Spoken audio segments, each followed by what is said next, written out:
Beredar foto komedian Sule dan Memes Prameswari tengah mengenakan gaun pengantin.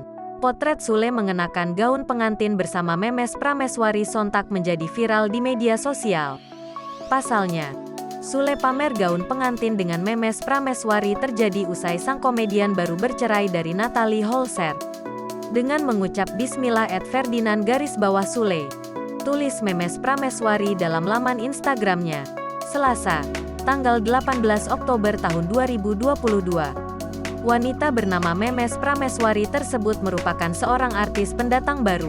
Di sana tampak Memes menggandeng Sule bak pengantin baru. Tak hanya itu, Sule pun mengambil video Memes yang tengah berdandan. Bismillah ya @Memes_Prameswari.